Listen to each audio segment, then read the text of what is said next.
국가정보원은 북측이 김정남을 암살하기 위해 5년 넘게 준비해왔다고 밝혔습니다. 김정남은 과거 김정은에게 살려달라고 서신을 보내기도 했지만 마카오에 있는 가족을 만나러 가는 길에 결국 피살당한 것으로 전해졌습니다. 네, 취재기자 연결합니다. 전준영 기자. 네, 국회입니다. 예. 자, 이병호 국가정보원장이 오늘 국회 정보위원회에 직접 나와서 김정남 피살 사건의 전모를 직접 설명했죠?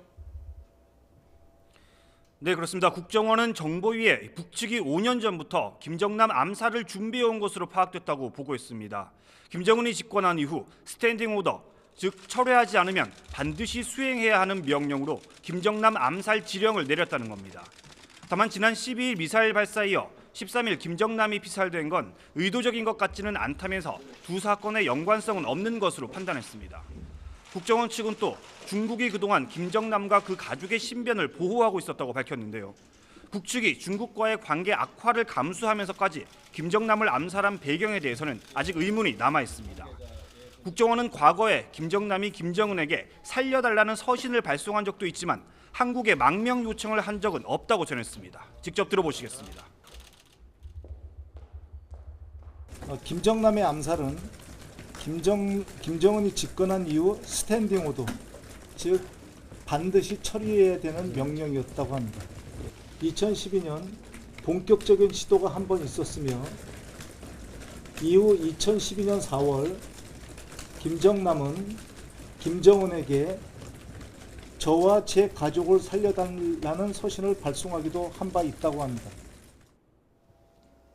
네, 김정남은 가족을 만나기 위해서 마카오로 가려다 피살당한 것으로 확인이 됐죠. 네, 국정원은 김정남이 지난 6일 말레이시아로 가서 일주일간 체류하고 있었다고 밝혔습니다. 그러다 지난 13일 오전 9시쯤 가족을 만나기 위해 혼자 마카오로 가려다 공항에서 피살된 것으로 전해졌습니다. 김정남이 비행기에 탑승하려고 줄을 서 있던 중 여성 2명이 접근한 뒤 한 명이 김정남과 신체 접촉을 했고 이후 김정남이 공항 카운터에 도움을 요청해 병원으로 옮겨지던 도중 사망했다는 겁니다. 국정원은 김정남의 아들 김한솔이 마카오에 있다는 사실도 확인했습니다. 김정남의 본처와 아들 한 명은 중국 베이징에 있고 마카오에는 후처와 일남 일녀가 있는 것으로 전해졌습니다. 국정원은 김정남이 피살됐다는 걸 사건 발생 서너 시간 후에 알게 됐고 독극물로 암살된 게 맞다고 밝혔습니다. 다만 피살에 쓰인 도구가 독침인지 아니면 독극물이 담긴 주사인지는 확인이 더 필요하다고 보고했습니다. 지금까지 국회에서 YTN 전주정입니다.